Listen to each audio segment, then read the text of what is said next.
40년 만에 고등학교 동창회에서 최미래는 구석자리에 홀로 앉아 있었습니다. 미래는 여전히 촌스럽네. 아직도 그 시절 그대로야. 보나마나 시골에서 농사 짓거나 그러고 있을 거야. 동창들은 성공한 자신들의 이야기만 늘어놓으며 최미래를 무시했습니다. 하지만 그 순간 동창회장 문이 열리며 별 3개를 단 장성들이 줄지어 들어왔습니다. 최미래 장군님, 이런 곳에서 뵙게 되다니 영광입니다. 동창들의 얼굴이 순식간에 하얗게 질렸습니다. 그 촌스럽다던 미래가 장군? 지금부터 40년 세월이 만들어낸 놀라운 반전이 시작됩니다. 서울 시내 한 호텔 연회장에는 상심여고 졸업 40주년 동창회 현수막이 걸려 있었습니다. 오후 6시 하나둘씩 모여드는 동창들의 얼굴에는 세월의 흔적이 역력했습니다. 최미래는 동창회장 입구에서 잠시 망설였습니다. 검은색 정장에 단순한 액세서리, 화려하지 않은 차림새였습니다. 어머, 미래야. 정말 오랜만이다. 반장이었던 김순희가 달려와 인사했습니다. 하지만 그녀의 시선은 최미래의 옷차림을 훑고 있었습니다. 미래는 정말 변한 게 없네. 여전히 수수하고. 최미래는 어색하게 미소를 지었습니다. 순이야, 너도 반갑다. 연회장 안은 이미 떠들썩했습니다. 성공한 동창들이 자신들의 근황을 자랑하고 있었습니다. 우리 남편이 대학 교수야.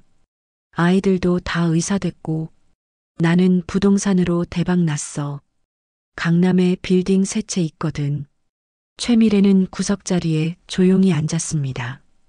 곧 학창시절 최미래를 괴롭혔던 서정희 일행이 다가왔습니다. 어머, 미래야? 진짜 너야? 서정희의 목소리에는 가식적인 반가움이 섞여 있었습니다. 응, 정희야. 오랜만이야. 미래는 뭐하고 살아? 결혼은 했어? 결혼했어. 딸 하나 있고. 남편은 뭐해?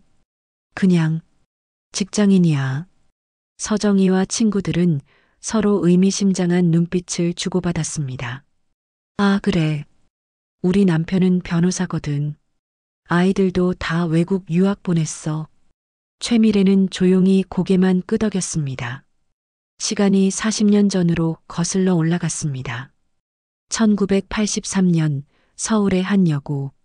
18살 최미래는 시골에서 올라온 전학생이었습니다. 제가 전라도에서 온 전학생이래. 사투리 쓰는 거 들었어? 옷도 촌스럽고. 첫날부터 최미래는 눈총을 받았습니다. 경제적으로 넉넉하지 않은 집안 사정으로 늘 같은 옷을 입고 다녔습니다. 미래야, 너 매일 그 옷만 입니까? 서정희가 반 아이들 앞에서 놀렸습니다. 다른 옷도 있어. 그럼 왜 안 입어? 빨래 안 했어? 교실이 웃음바다가 되었습니다. 최미래는 얼굴이 빨갛게 달아올랐습니다. 점심시간에도 마찬가지였습니다. 미래는 도시락도 촌스러워. 김치밖에 없네. 최미래의 도시락에는 정말 김치와 밥만 있었습니다. 어머니가 새벽부터 공장에 나가시느라 제대로 반찬을 챙겨줄 여유가 없었습니다. 우리는 햄버거 사 먹으러 갈 건데 너도 올래?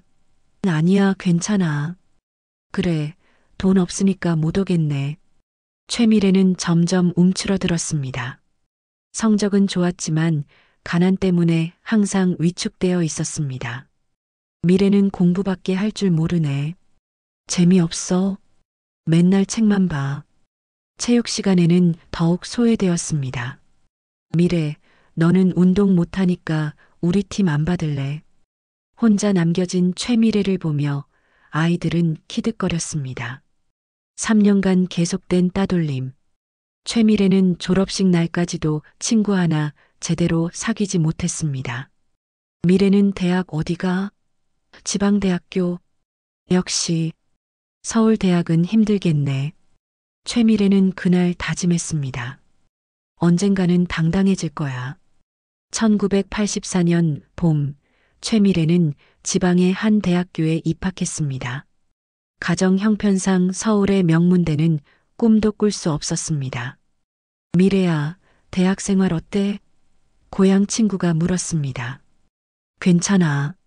하지만 실상은 그렇지 않았습니다. 생활비를 벌기 위해 과외와 아르바이트를 병행했습니다. 새벽 5시에 일어나 신문 배달을 하고 오후에는 중학생들을 가르쳤습니다. 어느 날 우연히 ROTC 모집 공고를 보게 되었습니다. 군사학과 장학금 지급, 졸업 후 장교 임관 보장, 최미래에게는 절호의 기회였습니다. 경제적 부담도 덜고 안정적인 직업도 얻을 수 있었습니다. ROTC에 지원하겠습니다. 면접에서 교관이 물었습니다. 왜 군인이 되고 싶습니까? 강해지고 싶습니다. 더 이상 무시당하지 않을 만큼. 최미래의 답변은 진실했습니다. ROTC 생활은 혹독했습니다. 남학생들도 힘들어하는 훈련을 여학생인 최미래가 따라가기는 더욱 어려웠습니다. 포기하지 마. 너는 할 수 있어. 최미래는 자신에게 매일 다짐했습니다. 새벽 체력 단련, 전술 공부, 리더십 훈련까지 모든 것에 최선을 다했습니다. 4년 후 최미래는 최우수 성적으로 졸업했습니다. 그리고 소위로 임관했습니다. 축하합니다. 최소위. 부모님이 임관식에 참석했습니다. 평생 고생만 하신 부모님께 처음으로 자랑스러운 모습을 보여드릴 수 있었습니다. 우리 딸이 이렇게 멋있게 컸구나. 어머니가 눈물을 흘리셨습니다. 최미래는 다짐했습니다. 이제 시작이야. 최고가 될 거야. 1988년 최미래는 첫 부대에 배치되었습니다. 여성 장교에 대한 편견이 심했던 시절이었습니다. 여자가 무슨 군대야. 장교라고는 하지만 실전에서 써먹을 수나 있을까? 선배 장교들의 시선이 곱지 않았습니다.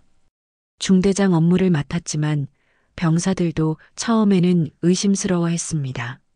중대장님이 여자네? 제대로 할 수 있을까? 최미래는 실력으로 보여주기로 했습니다. 체력 훈련에서는 누구보다 열심히 뛰었고 전술 연구에는 밤을 새웠습니다. 최중희 작전 계획서 정말 완벽하네.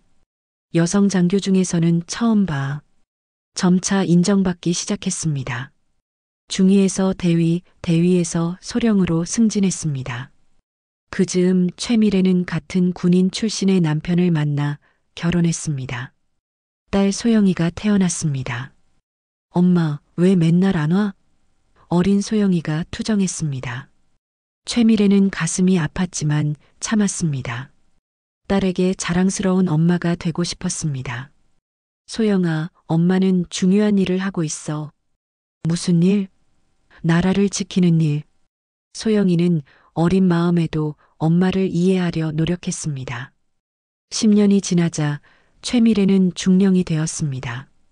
그리고 국방대학원 진학 기회를 얻었습니다. 전략학 석사 과정입니다. 장군 코스죠. 최미래는 주저하지 않았습니다. 꿈에 그리던 기회였습니다. 하지만 학업과 육아, 그리고 군무를 병행하는 것은 쉽지 않았습니다. 여보, 너무 무리하는 거 아니야? 남편이 걱정했습니다. 괜찮아. 이 기회를 놓치면 후회할 거야. 최미래의 의지는 확고했습니다. 다시 현재의 동창회 현장으로 돌아왔습니다. 저녁 8시가 넘어가자 동창들의 술자리가 무르익었습니다. 미래야, 너는 술도 안 마셔? 서정이가 비아냥거렸습니다. 운전해야 해서. 아, 그래. 운전기사도 없고 그렇겠네. 주변 동창들이 키득거렸습니다. 우리는 기사 불러서 왔거든. 요즘은 대리운전비도 아까워. 최미래는 조용히 물만 마시고 있었습니다.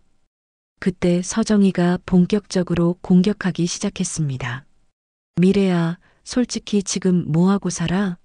남편 직장인이라고 했는데 어디야? 그냥 공무원이야. 공무원? 몇 금? 글쎄. 최미래의 모호한 대답에 동창들이 수군거렸습니다.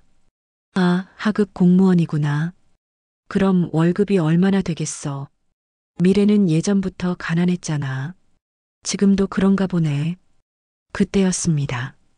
연회장 문이 활짝 열리며 정장을 입은 남성들이 들어왔습니다. 맨 앞에 남성이 가슴에 별 3개를 달고 있었습니다. 모든 동창들의 시선이 그들에게 향했습니다. 장성들이 최미래를 발견하고는 곧바로 다가왔습니다. 최미래 장군님, 연회장이 순식간에 조용해졌습니다. 합참의장 박철수입니다. 이런 곳에서 뵙게 되다니 영광입니다. 최미래는 당황했지만 침착하게 일어났습니다. 무슨 일로 오셨나요? 내일 국방위원회에서 장군님의 자문이 필요하다고 해서요. 동창들은 눈을 의심했습니다. 저 미래가 장군? 장성들이 떠난 후 연회장은 여전히 충격에 휩싸여 있었습니다. 서정희가 떠는 목소리로 물었습니다. 미래야, 너 정말 장군이야? 최미래는 깊게 숨을 쉬고 입을 열었습니다. 응, 육군 중장으로 예편했어. 연회장이 다시 정적에 휩싸였습니다. 중장이면 별 3개잖아. 최미래가 고개를 끄덕였습니다. 작전사령관을 역임했어. 동창들은 서로의 얼굴만 바라볼 뿐이었습니다. 김순희가 조심스럽게 물었습니다. 그럼 그동안 왜 말을 안 했어? 별로 자랑할 일도 아니고 그냥 평범하게 지내고 싶었어. 하지만 최미래의 목소리에는 40년간 참아온 서운함이 묻어났습니다. 학교 다닐 때부터 지금까지 너희들은 한 번도 나를 제대로 본 적이 없었잖아. 서정희의 얼굴이 하얗게 질렸습니다. 미래야, 그때는 우리가 어려서 40년이 지나도 똑같더라. 최미래의 차분하면서도 단호한 목소리에 동창들은 고개를 숙였습니다. 시골에서 온 가난한 애, 공무원 아내, 하급 공무원. 너희들 입에서 나온 말들이야. 연회장이 숨막힐 듯 조용했습니다. 미래야, 우리가 정말 죄송해. 괜찮아. 이제야 너희들 앞에서 당당하게 말할 수 있게 됐으니까. 최미래는 가방을 들고 일어섰습니다. 이제 가볼게. 내일 국방부에 일이 있어서. 동창들은 아무 말도 할 수 없었습니다. 최미래가 연회장을 나서자 뒤에서 김순희가 달려와 손을 잡았습니다. 미래야, 정말 미안해. 우리가 너무 못했어. 괜찮아, 순이야. 다 지난 일이야. 앞으로는 정말 달라질게. 최미래는 미소를 지으며 고개를 끄덕였습니다. 다음 날 최미래의 휴대폰에는 동창들의 메시지가 쏟아졌습니다. 미래야, 어제는 정말 미안했어. 마이너스 순이 우리가 너무 몰랐어. 용서해줘. 마이너스 정희 장군님께 예의에 어긋나게 행동해서 죄송합니다. 마이너스 기타 동창들. 최미래는 메시지들을 보며 복잡한 심정이었습니다. 그날 저녁 딸 소영이가 전화를 걸어왔습니다. 엄마, 동창회 어땠어요? 응, 괜찮았어. 엄마가 장군이었다는 게 알려졌다면서요? 그래, 이제 숨길 필요가 없어졌어. 엄마 정말 자랑스러워요. 어릴 때는 엄마가 왜 집에 늦게 오시는지 몰랐는데. 소영이의 말에 최미래의 가슴이 뭉클했습니다. 소영아, 엄마가 너를 많이 외롭게 했지? 아니에요. 이제 이해해요. 엄마가 얼마나 큰 일을 하셨는지. 며칠 후 고등학교 동창회 단톡방이 만들어졌습니다. 미래 장군님께 진심으로 사과드립니다. 우리 동창이 이렇게 훌륭한 분이었다니 자랑스럽습니다. 앞으로는 존경하는 마음으로 대하겠습니다. 최미래는 단톡방에 간단히 답했습니다. 괜찮아요. 모두 다 지난 일이에요. 앞으로 좋은 친구로 지냈으면 좋겠어요. 그 후로 동창들의 태도는 완전히 달라졌습니다. 서정희가 직접 전화를 걸어왔습니다. 미래야, 정말 미안해. 그동안 내가 얼마나 못됐는지. 정희야, 됐어. 이제 새로 시작하자. 고마워, 미래야. 너 같은 친구가 있어서 우리 동창회가 빛이 나는 것 같아. 최미래는 전화를 끊고 미소를 지었습니다. 이제야 진짜 인정받는구나. 한 달 후 고등학교 동창회에서 특별한 행사가 열렸습니다. 자랑스러운 동창 시상식이었습니다. 이번에 우리 동창회에서 가장 자랑스러운 동창에게 상을 드리고자 합니다. 김순희가 사회를 보며 말했습니다. 여성 최초로 작전사령관을 역임하시고 우리나라 국방 발전에 크게 기여하신 최미래 장군님입니다. 박수가 쏟아졌습니다. 최미래는 단상에 올라섰습니다. 감사합니다. 하지만 저는 특별한 사람이 아닙니다. 최미래가 마이크를 잡고 말했습니다. 저도 여러분과 같은 평범한 사람이었어요. 다만 포기하지 않고 끝까지 노력했을 뿐입니다. 여러분, 사람을 겉모습으로만 판단하지 마세요. 누구에게나 숨겨진 가능성이 있으니까요. 동창들은 진심으로 박수를 보냈습니다. 행사 후 최미래는 손녀 지연이와 함께 공원을 산책했습니다. 할머니, 동창회에서 상도 받으셨다면서요? 그래, 지연아. 할머니 정말 멋있어요. 저도 할머니처럼 되고 싶어요. 최미래는 손녀를 바라보며 말했습니다. 지연아, 할머니가 가장 중요하다고 생각하는 게 뭔지 아니? 뭐예요? 다른 사람을 무시하지 않는 거야. 누구나 소중한 사람이거든. 네, 할머니. 그날 저녁 최미래는 일기장에 썼습니다. 오늘 드디어 동창들에게 인정받았다. 하지만 더 중요한 건 내가 나를 인정하게 되었다는 것이다.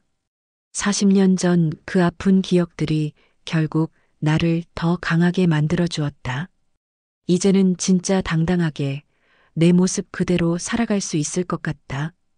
최미래는 창밖 밤하늘을 바라보며 미소를 지었습니다. 과거의 상처를 딛고 일어선 그녀에게는 이제 더 이상 두려운 것이 없었습니다. 동창회 단톡방에는 최미래를 응원하는 메시지들이 계속 올라왔습니다. 우리의 자랑스러운 친구 최미래. 앞으로도 존경합니다. 장군님. 최미래는 그 메시지들을 보며 생각했습니다. 진정한 성공이란 이런 것이구나. 사람들의 마음을 얻는 것. 40년의 세월이 흘러서야 최미래는 진정한 인정과 존경을 받게 되었습니다. 그리고 가장 중요한 것은 자기 자신을 사랑하게 되었다는 것이었습니다.